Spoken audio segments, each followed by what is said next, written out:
At the Galactic Military Academy, alien cadets from various predatory species undergo survival training with human exchange students.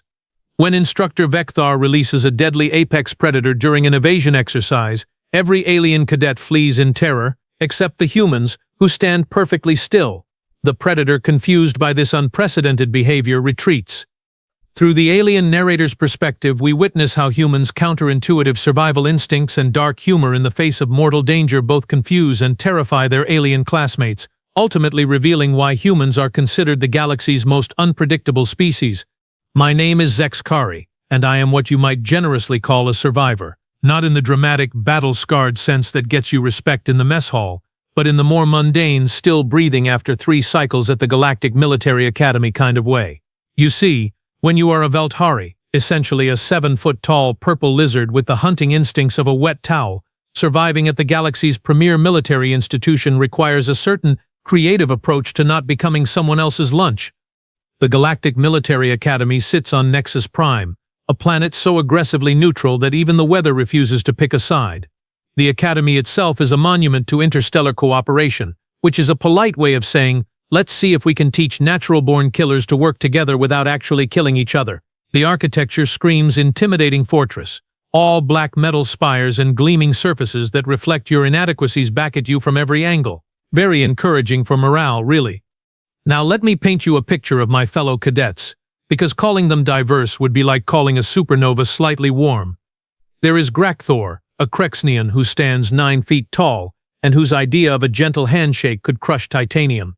His species evolved from apex predators on a world where everything else evolved specifically to be even more terrifying, which explains why Grakthor considers a casual Tuesday workout to involve lifting small asteroids. Charming fellow, though he does have this habit of unconsciously flexing his claws when he's thinking, which makes study groups somewhat tense. Then we have Silvara, a Zephyrian whose liquid metal form can reshape into pretty much any configuration she desires. Watching her eat is like witnessing some kind of horrifying magic trick where food simply disappears into her shifting mass. She is perfectly pleasant, mind you, but there is something deeply unsettling about having a conversation with someone whose face occasionally ripples like disturbed water.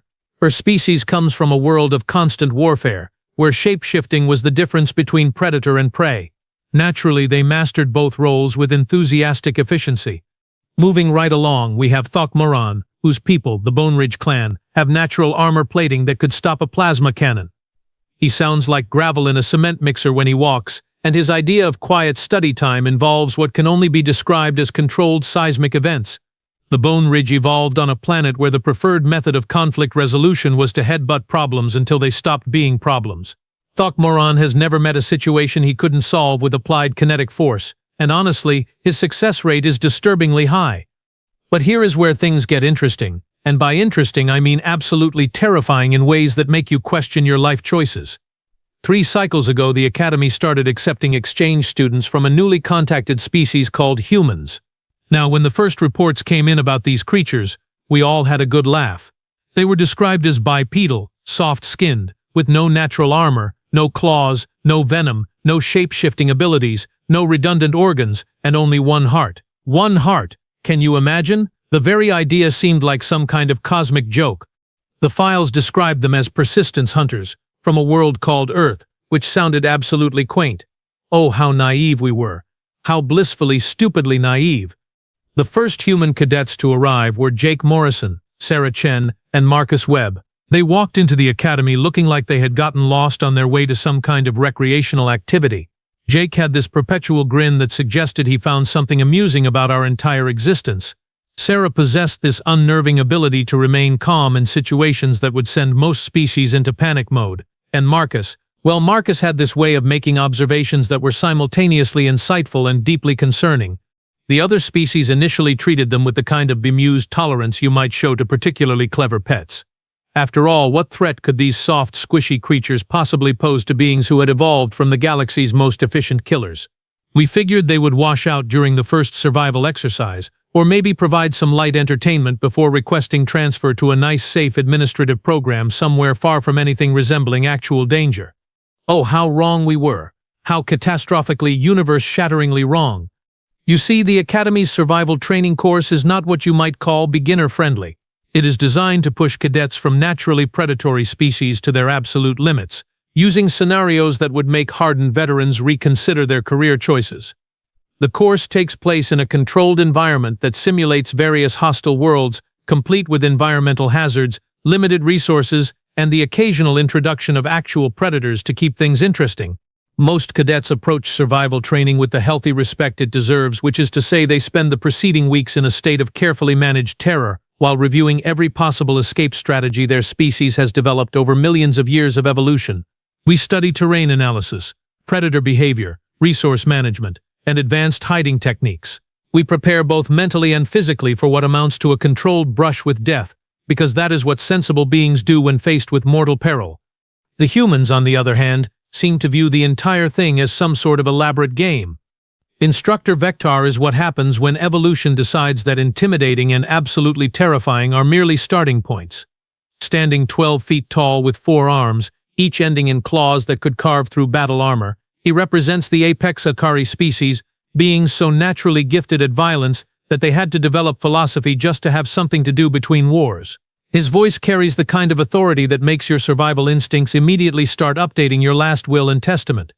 "Attention, cadets," Vector began, his 4 yellow eyes scanning our assembled group with the clinical interest of someone selecting ingredients for dinner. "Today's exercise is simple in concept, terrifying in execution. You will be released into Training Ground 7, a 50-square-kilometer area of simulated hostile terrain. Your objective is to survive for 6 hours while avoiding capture by our featured guest." He gestured toward a massive containment unit that had been wheeled into the briefing chamber. The thing was built like a fortress, all reinforced alloy and warning labels in 17 different languages. Whatever was inside was making sounds that can best be described as enthusiastically homicidal. The containment unit shuddered occasionally, suggesting that its occupant was testing the structural integrity with what I sincerely hoped was just curiosity rather than escape planning. "Meet specimen designation Alpha 77. Vector continued with obvious satisfaction. "A Void Stalker from the Crimson Nebula region, 12 feet of pure predatory evolution, equipped with thermal vision, electromagnetic sensing, adaptive camouflage, and a hunting drive so intense that it has been known to pursue prey across entire star systems." The nervous shifting among the alien cadets was immediate and pronounced.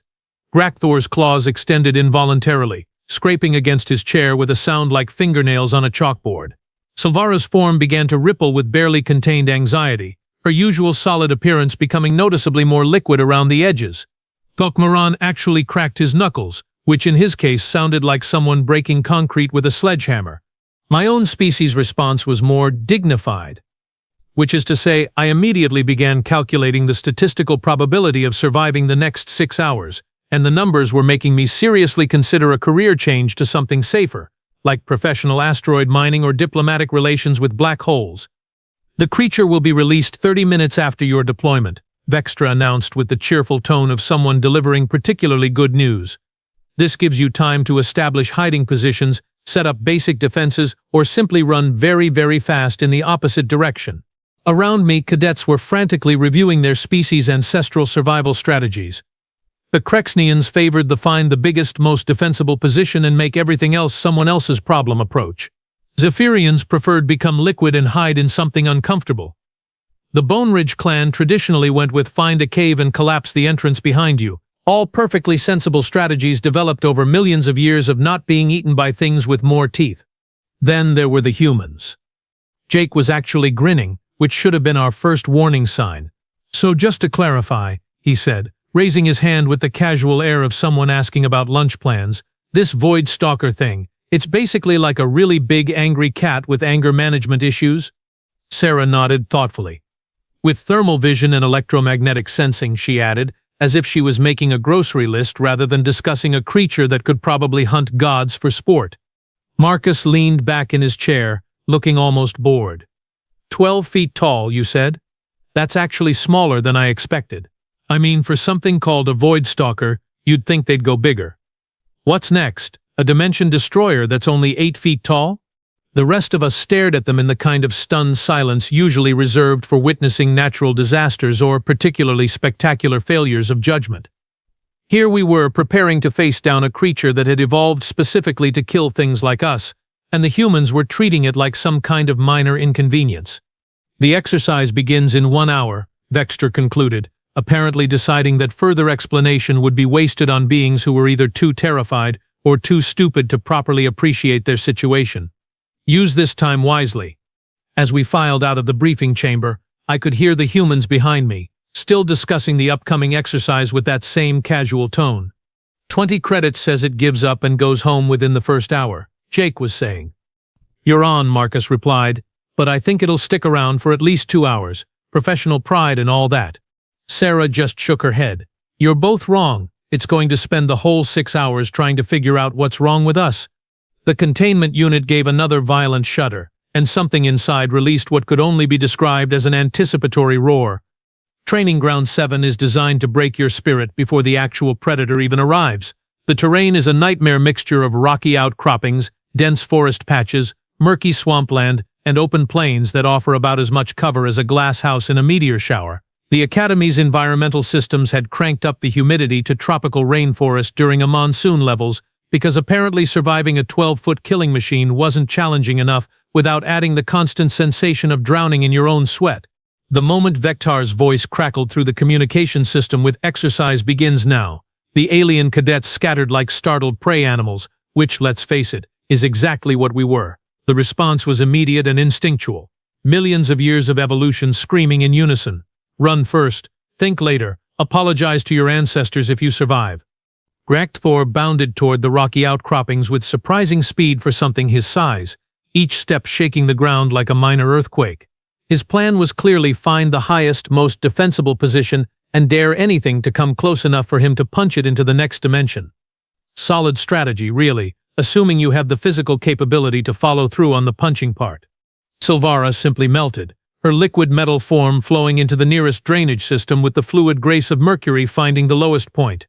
One moment she was there, the next she was just another puddle among many, indistinguishable from the morning condensation. The Zephyrian approach to survival has always been elegantly simple. If they can't find you, they can't eat you. Thok Moran charged directly into the forest, his armored form crashing through undergrowth like a living battering ram. Trees that had stood for decades were suddenly facing early retirement as he carved a path toward what he probably considered adequate cave-finding territory. The Bone Ridge philosophy of hit first, hit hard, hit repeatedly until the problem stops moving was being applied to basic locomotion, and it was surprisingly effective. I, being a creature of considerably less physical prowess, opted for what my people call tactical cowardice, which involves running away very quickly while making it look like you have a plan. My destination was a cluster of fallen logs that might provide adequate concealment, assuming the Void Stalker had the courtesy to hunt by sight alone and didn't possess any of those pesky additional senses that Vekthar had mentioned. But here's where things got interesting, and by interesting, I mean so fundamentally wrong that it challenged my understanding of basic survival instincts. While every other species in the training ground was following millions of years of evolutionary programming by getting as far away from the drop zone as possible, the humans were doing something that defied all logic, reason, and basic self-preservation. They were standing still. Not just standing still, mind you, but standing still in the most exposed area of the entire training ground, right in the center of the clearing where they had been deployed. They weren't even crouching or attempting to look inconspicuous. They were just there, standing upright, facing each other, having what appeared to be a perfectly normal conversation.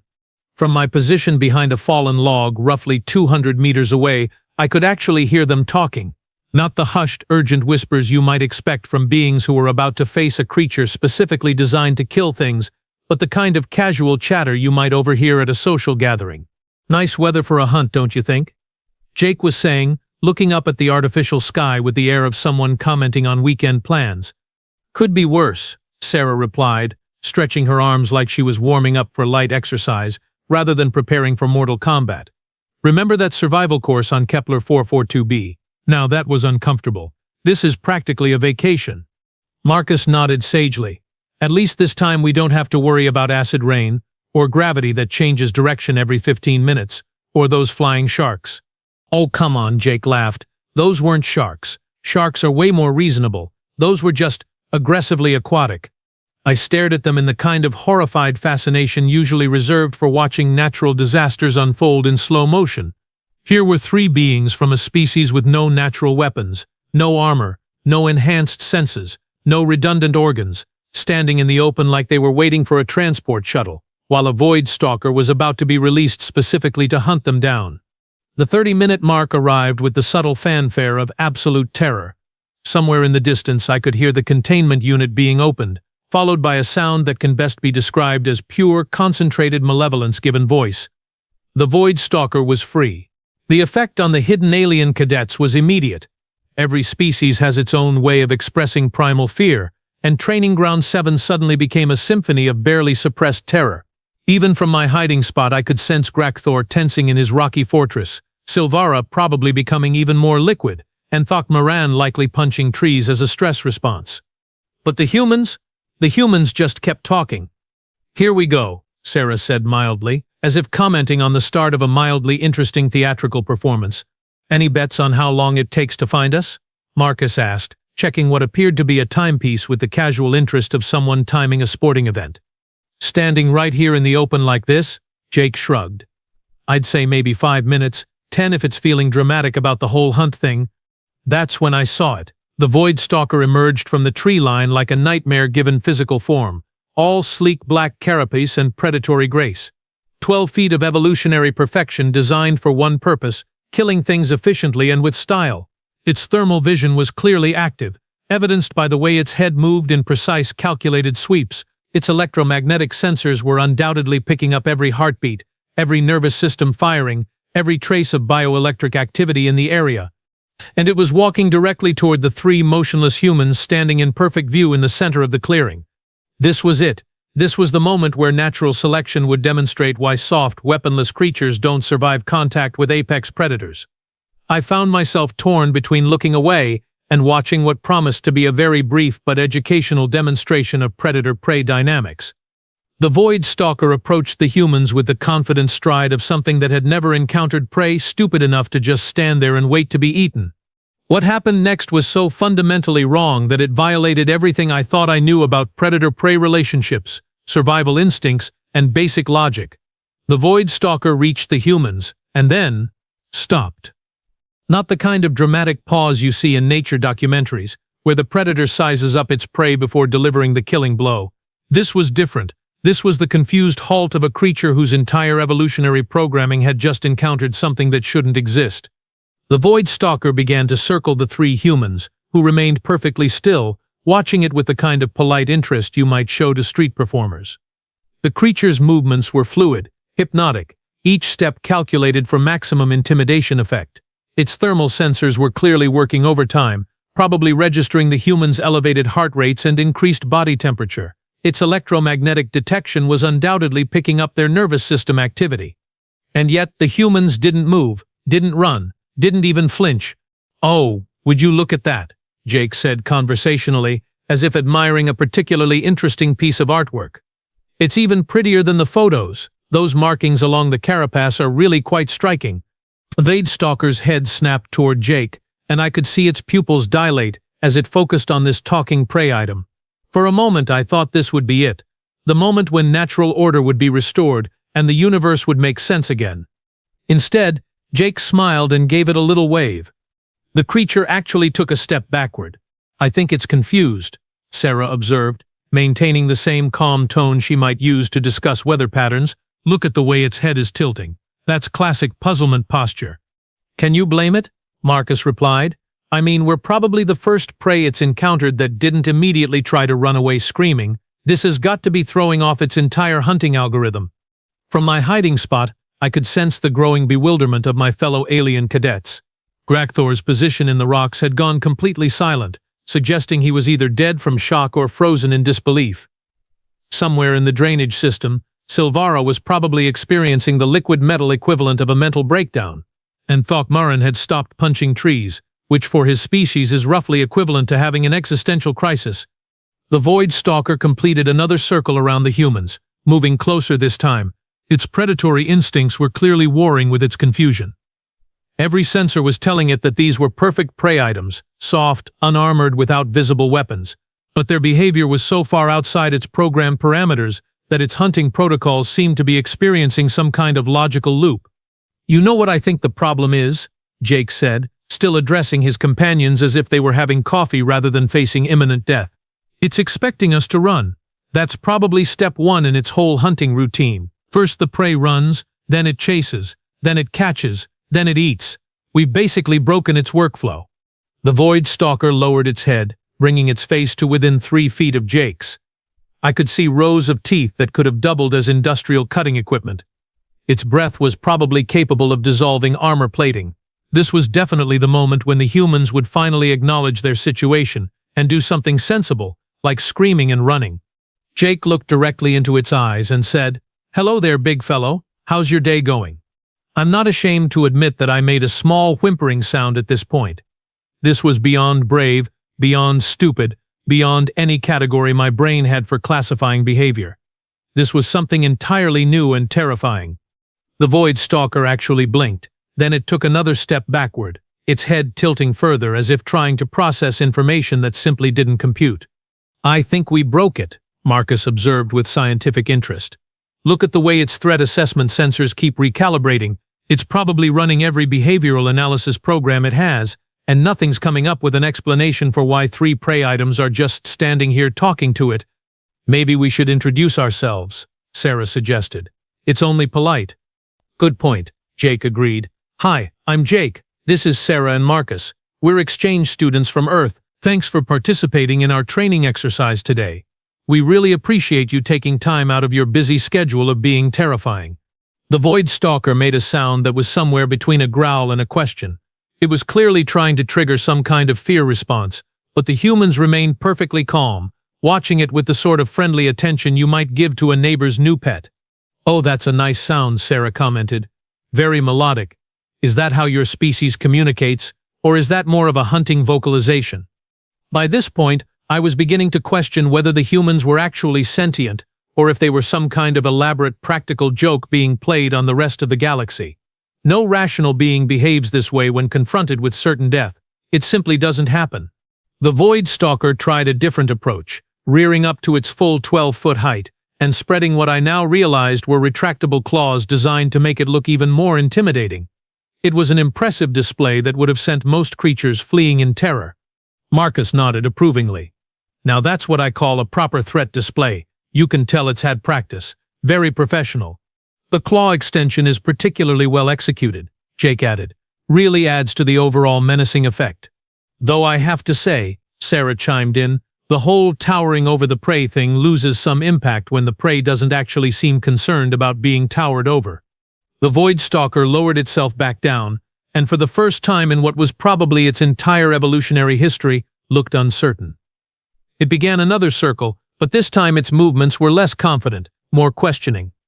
It was like watching a master chef suddenly realize they had no idea how to cook.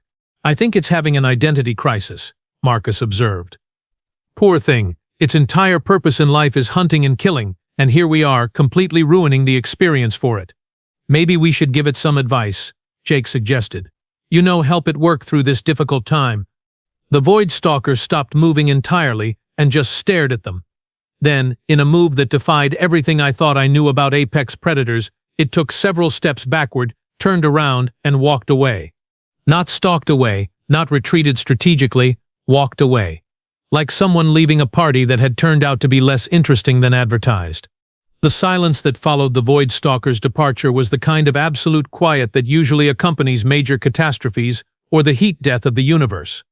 For approximately 30 seconds, Training Ground 7 existed in a state of suspended disbelief, as if reality itself was taking a moment to reconsider its life choices. Then Instructor Vextar's voice exploded through the communication system with the controlled panic of someone whose entire understanding of predator-prey dynamics had just been fed through a matter disintegrator. "All cadets report to debriefing immediately. Emergency protocols are now in effect. Someone explain to me what in the 7 burning moons just happened out there."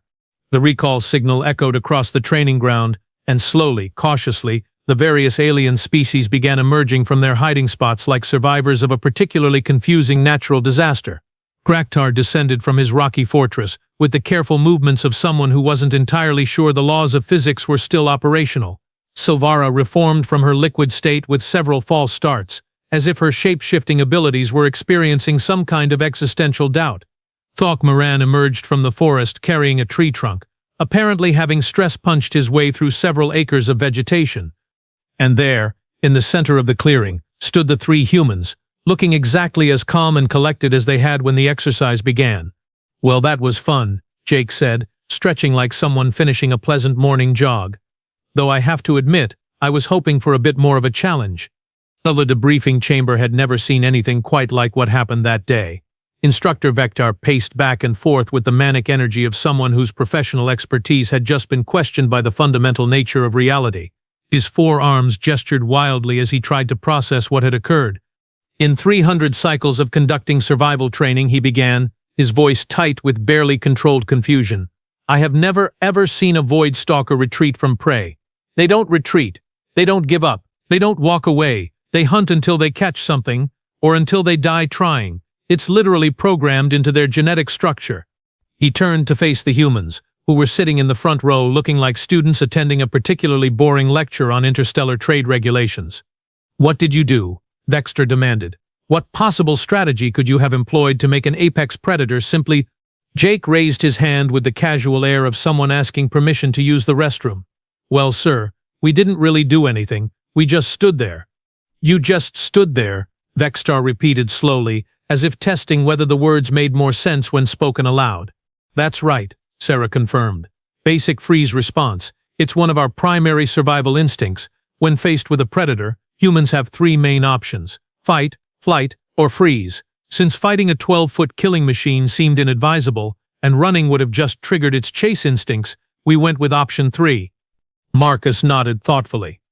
"The freeze response is actually quite sophisticated from an evolutionary standpoint. Many predators rely on movement to identify and track prey. By remaining perfectly still, you can sometimes confuse their hunting algorithms enough to avoid detection." "But you weren't avoiding detection," Vector protested, his voice climbing toward hysteria. "You were standing in full view. You were talking to it. You were making jokes." "Well, yes," Jake admitted. "But you see, that's where the psychology comes in. The Void Stalker was expecting us to be afraid. Its entire hunting strategy is built around fear responses. Prey runs, predator chases. Fear makes prey stupid, predator wins. By not being afraid, we essentially broke its programming." "Not being afraid?" I couldn't help but interject, my voice cracking slightly. "How do you not be afraid of something that was specifically designed to kill you?" The three humans exchanged glances, and Sarah shrugged. "I mean, it's not that we weren't afraid. Fear is a perfectly reasonable response to mortal danger. It's just that fear doesn't actually help in a situation like that, so we chose not to let it control our behavior." "You chose," Silvara said, her liquid form rippling with what I could only assume was incredulity.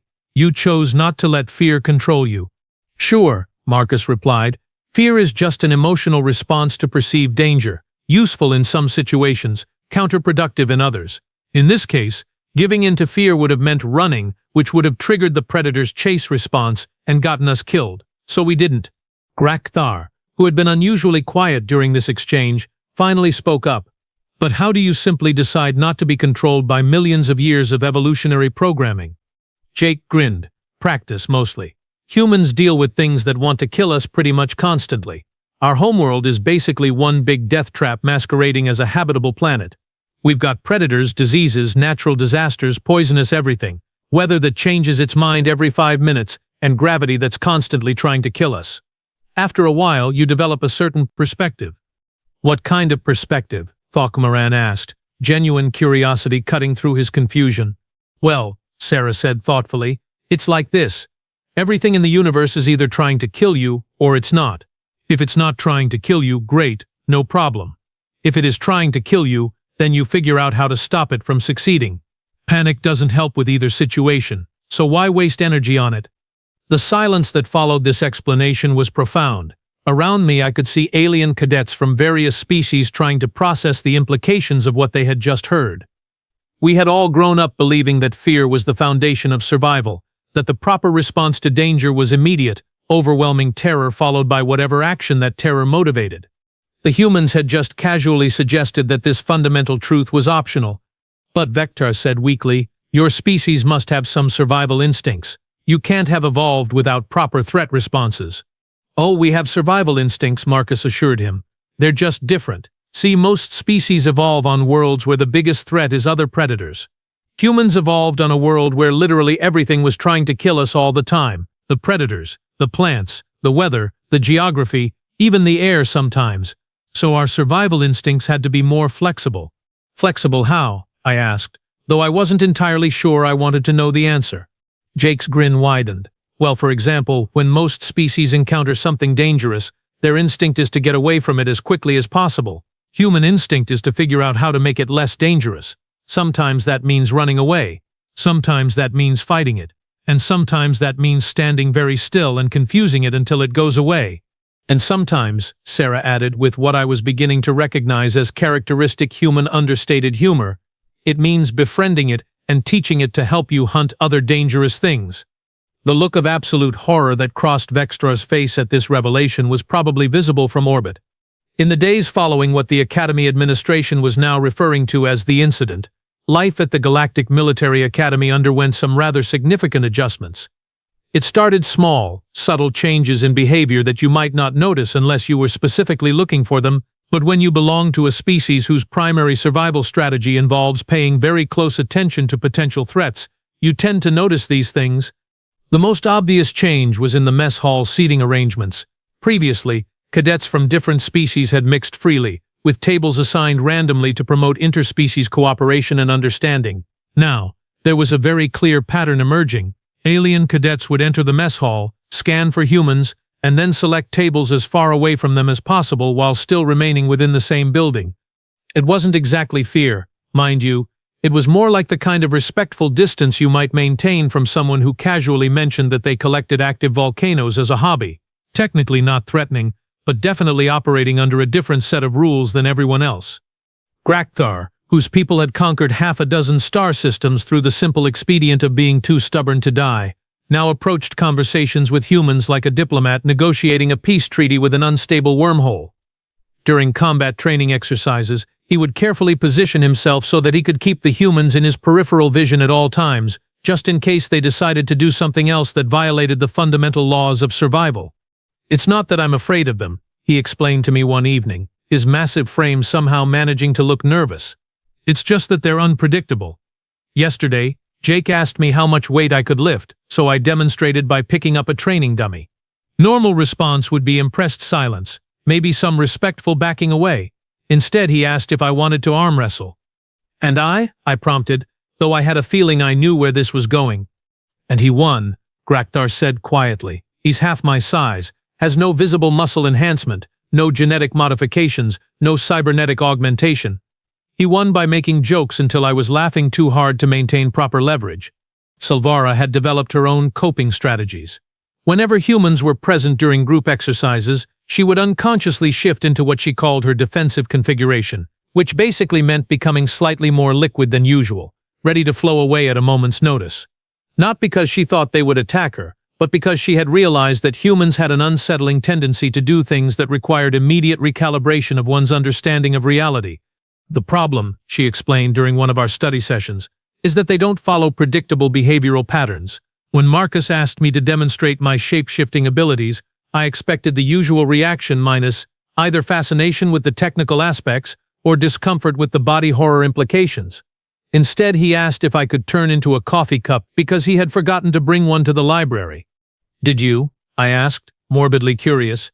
Well, yes, she admitted, her form rippling with what I had learned to recognize as embarrassment. And then he actually used me as a coffee cup for the entire study session. It was oddly pleasant, but also deeply confusing. Thok Moran had perhaps the most extreme reaction to the human's presence. His people solved problems by hitting them until they stopped being problems, a straightforward approach that had served them well for millennia. But how do you hit a problem that doesn't seem to recognize that it's supposed to be a problem?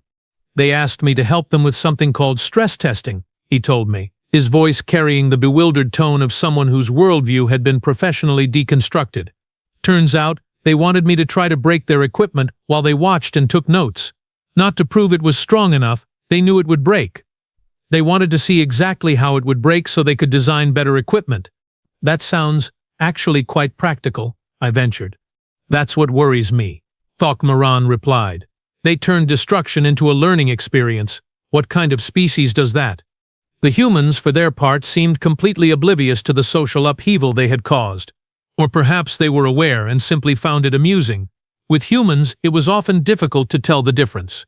They continued to approach academy life with the same casual confidence that had allowed them to stare down a Void Stalker, treating each new challenge as an interesting puzzle rather than a potential threat to their continued existence.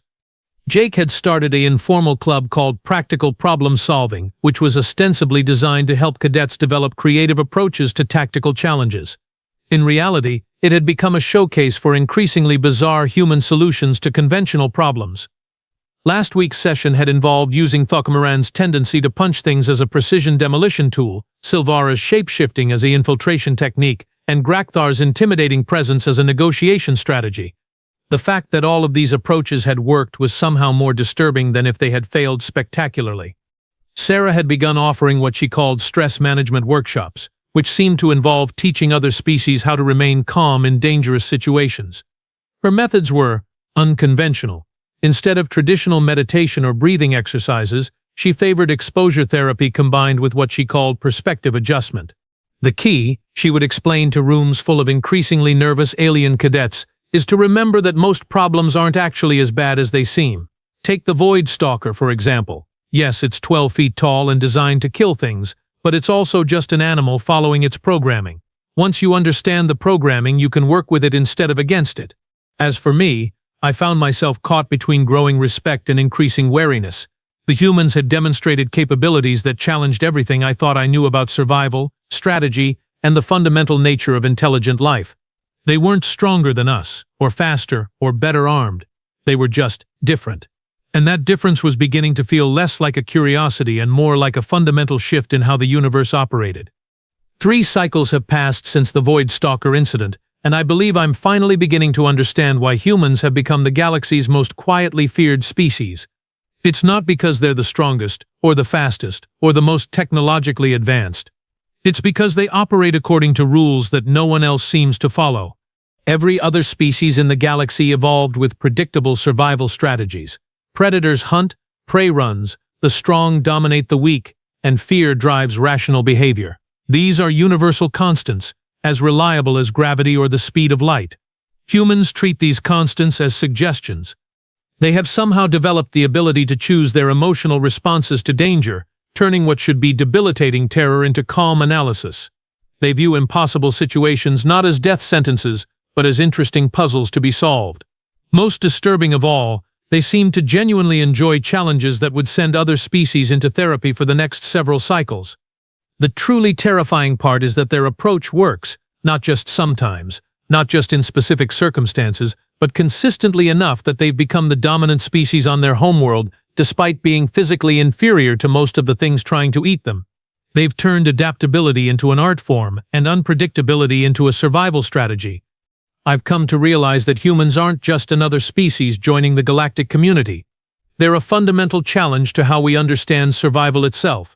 While the rest of us evolved to avoid death, humans evolved to make death very, very confused about whether it actually wants to bother with them.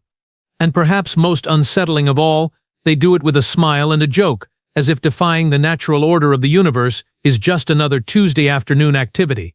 I suspect that in a few more cycles the Academy will need to add an entirely new course to the curriculum.